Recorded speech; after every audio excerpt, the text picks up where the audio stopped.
Assalamualaikum warahmatullahi wabarakatuh. Selamat datang di channel Syiar Islam, meluruskan yang keliru dan menguatkan yang benar. Di video ini kita akan mengulas pertanyaan seorang apologet Kristen bernama RK, yaitu apologet Kristen yang juga aktif di TikTok. Pertanyaan yang disampaikan oleh RK tersebut ialah, kenapa Islam itu datangnya harus di abad ke-6 jika benar-benar Islam itu memang agama yang diridhoi gitu. Nah, pertanyaan ini dilontarkan dengan nada seperti mencemooh keyakinan umat Islam gitu ya. Seakan-akan uh, pertanyaan ini akan menjatuhkan atau melemahkan Islam gitu. Tapi apakah benar pertanyaan ini akan menunjukkan kelemahan Islam? Nah, dalam video ini kita akan mengulas pertanyaan tersebut secara tenang, logis, dan berbasis dalil tentunya ya. Ya, tanpa harus emosi dan tanpa saling menghina. Apakah Islam benar-benar baru muncul di abad ke-6? Ataukah ini hanya kesalahpahaman tentang makna Islam itu sendiri? Kita tonton videonya sampai habis, biar nggak salah paham, jangan setengah-setengah ya. Langsung saja kita dengarkan dulu pernyataan atau pertanyaan dari RK ini di dalam videonya. Baru nanti kita reaction atau kita jawab pertanyaan tersebut dengan logis dan tentunya berdasarkan data dan dalil. Apakah Islam adalah agama yang diridhoi oleh Allah Subhanahu wa taala? Jikalau Islam adalah agama yang diridhoi oleh Allah Subhanahu wa taala, pertanyaan saya, mengapa sejak semula ketika Adam dan Hawa jatuh ke dalam dosa, Allah tidak menjanjikan Islam? Kenapa harus muncul di abad ke-6? Kenapa harus muncul di abad ke-7? Ya, itu pertanyaan, itu sebuah pertanyaan. Jikalau Islam adalah agama yang diridhoi, kenapa tidak diridhoi sejak semula ketika Adam dan Hawa jatuh ke dalam dosa? Ya, saya mohon tolong jawab pertanyaan saya ini, ya. Tolong dijawab ya di kolom komentar atau stick video saya ini ya. Di stick aja video saya ini ya. Itu pertanyaannya. Nah, sudah kita dengarkan ya teman-teman video dari RK yang mempertanyakan kalau Islam itu adalah agama yang diridhoi oleh Allah, kenapa munculnya di abad ke-6 bukan dari dulu sejak Adam diturunkan gitu ya. Ya mungkin banyak juga di antara kita ya, di antara kita umat Islam ini sejak kecil banyak juga kita didoktrin bahwa Adam itu diciptakan untuk di surga gitu ya. Lalu diturunkan ke bumi karena sebuah kesalahan besar, yaitu karena memakan buah gitu, buah yang terlarang. Kalau di kalangan awam itu biasa disebut dengan buah khuldi gitu ya. Tapi benarkah manusia awalnya tidak dirancang untuk bumi gitu ya? Ini sebelum masuk ke pertanyaan intinya RK tadi ya, kenapa bukan Islam itu turun dari dulu gitu kan pertanyaannya ya.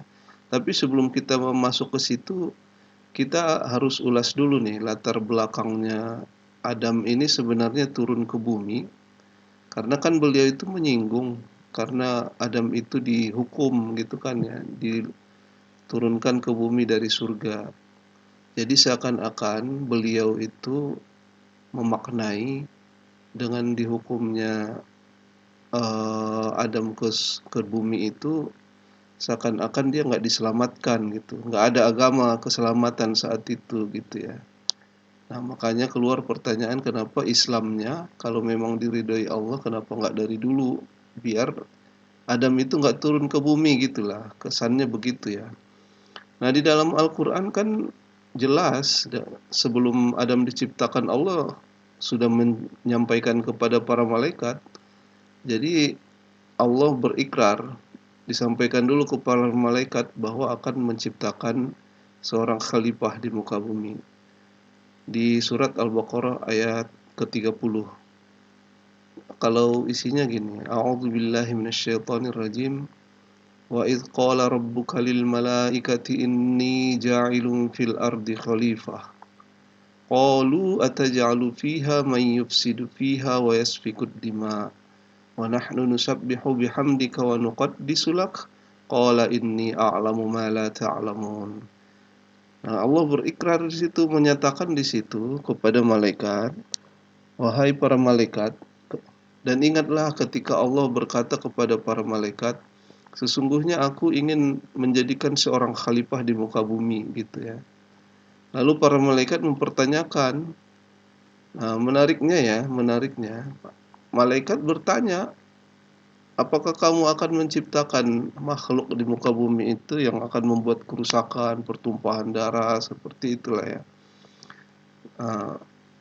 Dan bumi juga disebut terlebih dahulu loh, bahkan sebelum ada Adam, bumi sudah disebutkan. Ini menegaskan bahwa keberadaan manusia itu bukan di bumi, bukan kecelakaan karena makan buah itu aja gitu, melainkan bagian dari rencana, sebenarnya rencana besar Allah gitu. Para malaikat juga sempat mempertanyakan, apakah engkau akan menciptakan makhluk yang merusak dan menumpahkan darah gitu ya. Nah, namun Allah menjawabkan di situ ya, menegaskan, aku mengetahui apa yang kamu tidak ketahui gitu ya. Qala inni a'lamu ma la ta'lamun, kata Allah kan. Aku mengetahui apa yang kamu tidak ketahui. Nah, artinya begini, meski manusia berpotensi salah, tugas kekhalifahan tetap lebih besar daripada resikonya gitu. Jadi memang iya manusia itu ada potensi berbuat salah karena diberikan uh, nafsu sama manusia itu. Kalau malaikat kan nggak ada nafsu gitu ya. Jadi mereka hanya berbuat baik saja. Nah, tapi apakah hanya ada di Al-Quran saja? Kalau manusia itu akan hidup di bumi gitu? Enggak. Ternyata di kitab Bible, kitabnya si RK ini juga ada yang mirip-mirip lah ininya. Narasinya itu seperti yang di Al-Quran surah Al-Baqarah ayat 30 tadi. Kalau di dalam Bible itu ada di Kejadian. Kejadian 1 nomor 26. Isinya begini. Ini enggak secara keseluruhan ya, kutipannya begini. Baiklah kita menjadikan manusia menurut gambar dan rupa kita, supaya mereka berkuasa di atas bumi gitu. Berkuasa di atas bumi. Dicatat ya teman-teman ya, Kejadian 1 nomor 26.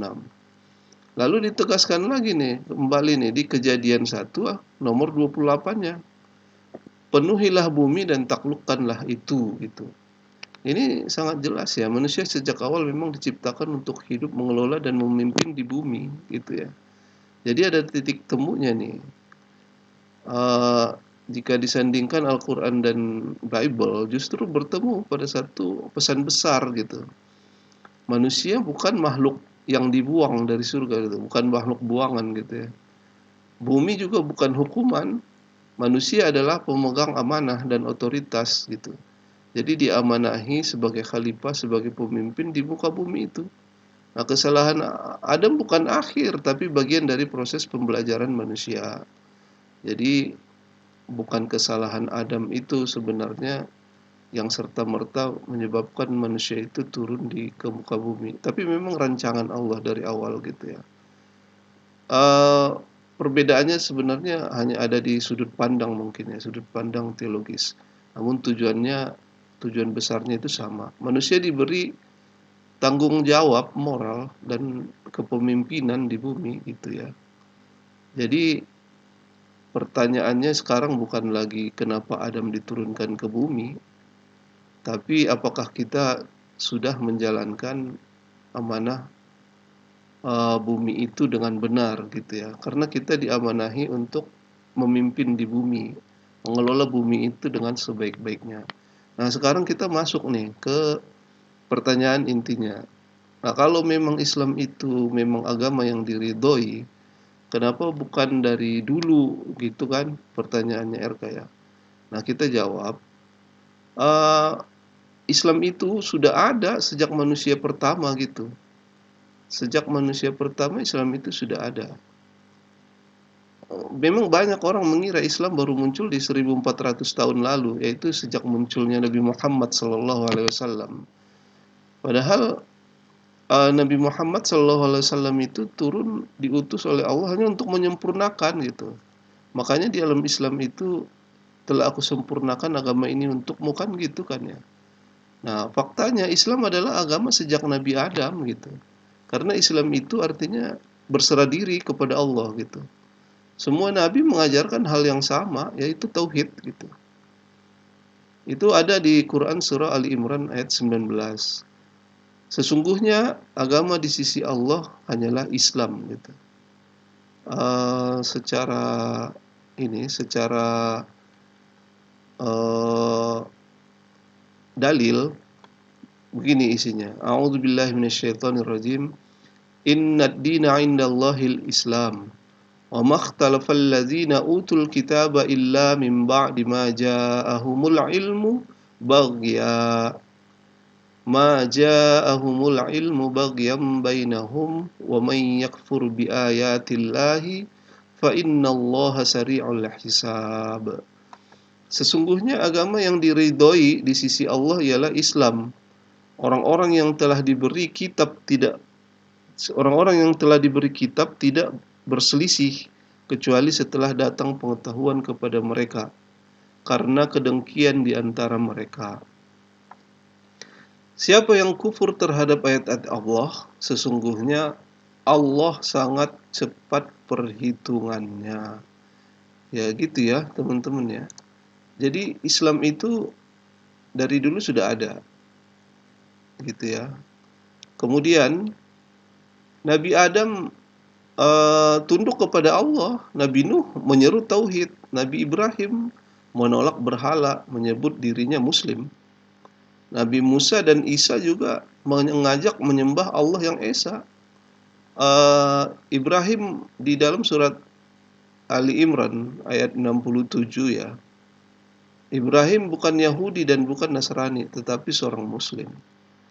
Teman-teman bisa lihat di Quran surah Ali Imran ayat 67. Lalu mengapa ajaran mereka terlihat berbeda? Setiap nabi membawa hukum sesuai zamannya, tapi akidah mereka itu satu, yaitu tauhid. Maksudnya begini, jadi setiap zaman itu kelihatannya berbeda memang. Itu secara syariat ya. Tata cara beribadahnya aja berbeda gitu. Karena setiap masa itu akan berkembang yang pada akhirnya diturunkan nabi terakhir khataman nabiin, yaitu Nabi Muhammad SAW yang menyempurnakan keseluruhan itu. Menyempurnakan Islam itu gitu. Jadi perbedaan aturan tidak sama dengan perbedaan agama gitu loh. Jadi perbedaan aturan itu bukan berarti agamanya beda gitu. Itu agama yang sama dari Allah, yaitu agama Islam. Cuman perbedaannya itu aturan-aturannya itu kayak di zamannya Yahudi gitu ya. Zamannya Yahudi mungkin masih ada yang nggak diharamkan, atau syariat-syariatnya itu, tata cara ibadahnya itu juga belum sempurna gitu kan. Makanya agamanya itu tetap Islam, jalannya sama, tunduk pada Allah. Itu ada di surat Al-Baqarah ayat 285. Kami tidak membeda-bedakan seorang pun dari rasul-rasulnya gitu. Jadi kita itu, umat Islam itu tidak membeda-bedakan antara rasul satu sampai rasul yang terakhir Nabi Muhammad SAW. Semuanya disamakan perlakuannya gitu. Kita memuji nabi-nabi yang diutus oleh Allah Subhanahu wa taala. Dan kita meyakininya bahwa nabi itu diutus untuk menyampaikan risalah dari Allah, mengemban risalah, yaitu risalah tauhid gitu, untuk menyembah satu Allah saja. Gitu ya. Beliau Rasulullah SAW ya merupakan penyempurna saja, bukan pendiri. Rasulullah SAW, Muhammad SAW itu bukan mendirikan agama baru, bukan.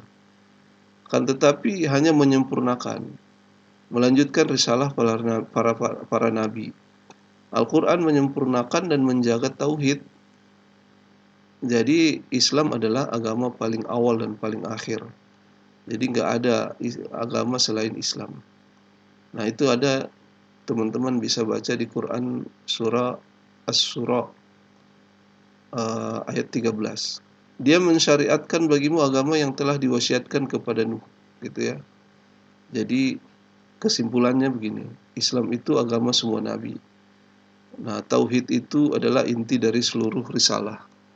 Jadi teman-teman mudah-mudahan dengan reaction atau jawaban dari video ini, mudah-mudahan teman-teman tidak bingung dan tidak terpengaruh dari ocehannya RK ini. Mudah-mudahan kita diberikan petunjuk oleh Allah atau